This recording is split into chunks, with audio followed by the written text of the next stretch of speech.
Olá, bom dia! Vamos relembrar um pouquinho o Juizado Especial Criminal? A Lei 9.099/95 instituiu tanto os juizados especiais cíveis como os juizados especiais criminais. Ambos são conhecidos como juizados de pequenas causas, mas na realidade são os chamados juizados especiais cíveis e os juizados especiais criminais, sendo esse último conhecido também como GCRIM. Pois bem, nos juizados especiais criminais, nós temos aí a aplicabilidade da referida lei em relação às contravenções penais e os crimes de menor potencial ofensivo. As contravenções penais estão previstas no Decreto-Lei 3.688 de 1941. Exemplo, artigo 42 desse mesmo decreto: perturbar trabalho ou sossego alheio. Oferecer bebida alcoólica a menor. São exemplos de contravenções penais. Em relação aos crimes de menor potencial ofensivo, nós temos a previsibilidade do Código Penal brasileiro. Exemplificando, artigo 138, o chamado crime de calúnia. Artigo 139, difamação. Artigo 147, o crime de ameaça. São crimes cuja pena máxima não excede 2 anos. Também conhecidos por alguns doutrinadores como crime anão, um crime pequenininho. E a competência é do GCRIM, do Juizado Especial Criminal. No Juizado Especial Criminal, nós podemos observar 3 fases. A primeira fase, que é chamada fase policial, sendo de suma importância mencionar que não há inquérito na primeira fase, não há um inquérito policial. O que ocorre é a autoridade policial, o delegado de polícia, ele faz a lavratura do TCO, que é o termo circunstanciado de ocorrência. Encaminha esse termo ao Juizado Especial Criminal. A segunda fase, que é conhecida, que é chamada de fase preliminar ou conciliatória, acontece quando sujeito ativo e sujeito passivo se encontram, podendo acontecer ou não a composição do dano ou a aplicabilidade de uma pena restritiva de direito. Vale relembrar que o juizado é composto por juiz leigo, pelo juiz togado, pelo conciliador e pela secretaria. E que o papel do conciliador é justamente auxiliar o juiz em relação à aplicação da questão da penalidade ou da composição de dano.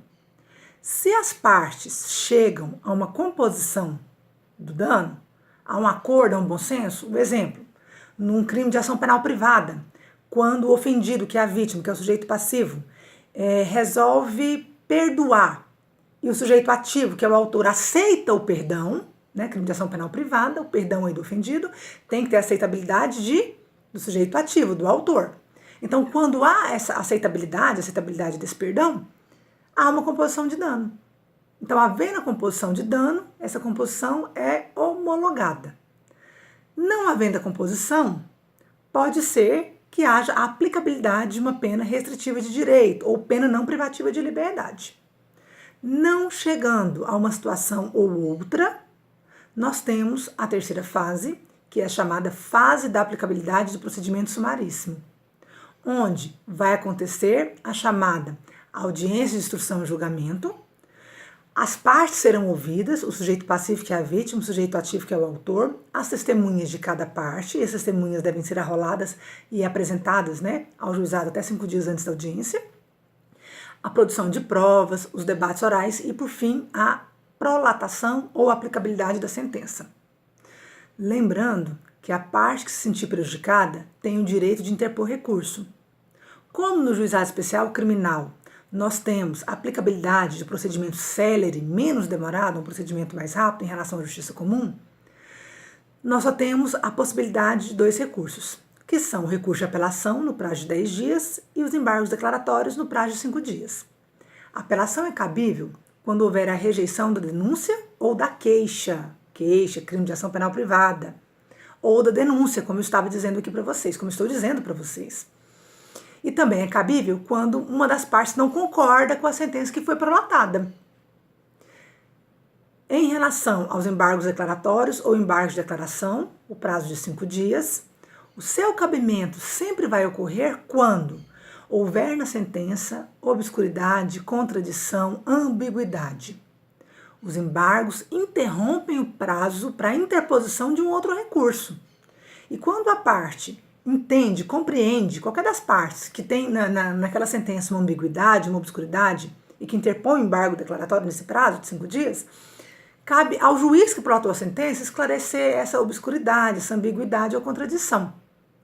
No quesito recurso de apelação, quando houver rejeição da denúncia ou da queixa, ou quando uma das partes se sentir prejudicada em relação ao que foi decidido na sentença autoral prolatada, a apelação pode ser encaminhada para 3 juízes togados de primeira instância. Em relação a crimes mais complexos, o Ministério Público pode fazer um encaminhamento dos autos para a Justiça Comum. Isso é muito importante. Os juizados especiais criminais não têm competência para a aplicabilidade da Lei 11.340/2006 e nem os crimes de competência da Justiça Militar. Fica a dica para o exame da OAB.